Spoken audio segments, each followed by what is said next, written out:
कई दिनों के लंबे संघर्ष के बाद झारखंड में विद्यार्थियों की जीत होती है। लेकिन झारखंड का जो प्रोटेस्ट है वो इतना लैंडमार्क क्यों है वो समझते हैं। झारखंड के स्टूडेंट्स ने ये साबित कर दिया कि अपनी विद्यार्थी मर्यादा में रहकर भी अपनी मांगे सरकार से पूरी करवाई जा सकती है। मर्यादा का उल्लंघन करने की कोई जरूरत नहीं है। उन्होंने ये साबित कर दिया कि भारत को बदलने के लिए, भारत में एजुकेशन सिस्टम को बदलने के लिए भारत को गाली देना जरूरी नहीं है। भारत की भूमि पर खड़े होकर आजादी के नारे लगाना, भारत की भूमि पर खड़े होकर भारत के टुकड़े टुकड़े करने की बात करने की भी कोई जरूरत नहीं है।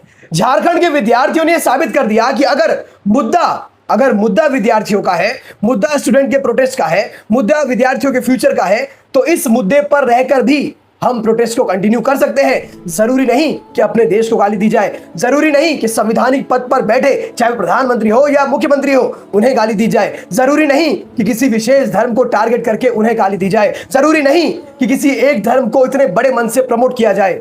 अगर अन्याय विद्यार्थियों के साथ हुआ है तो बात भी सिर्फ विद्यार्थियों की होगी। यह बात साबित की है झारखंड के विद्यार्थियों ने। झारखंड के विद्यार्थियों ने बड़ा ही पावरफुल मैसेज दिया है कि अगर प्रोटेस्ट आपका नॉन वायलेंट है, मतलब आप अहिंसा के मार्ग पर चलेंगे, तो पुलिस कितना भी लाठीचार्ज करे, कितना भी टीयर गैस छोड़े, हम वर्दी पर हाथ नहीं उठाएंगे। हम किसी भी वर्दी को, किसी भी यूनिफॉर्म को या ऐसे किसी भी पर्सनल को, जो इंडियन आर्मी को, जो देश की रक्षा के लिए हमेशा खड़े होते हैं, उन्हें बुरा भला नहीं बोलेंगे, उनका अपमान नहीं करेंगे। हम आवेश में आकर अपने ही देश की प्रॉपर्टी का नुकसान नहीं करेंगे, क्योंकि हम विद्यार्थी हैं, आतंकवादी नहीं। आतंकवादी को ढूंढना है तो जंतर मंतर पे थे वो।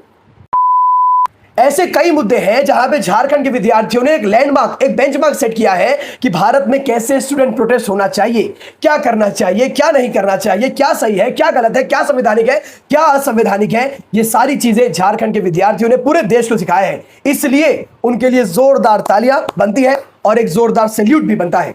राधे राधे, जय हिंद।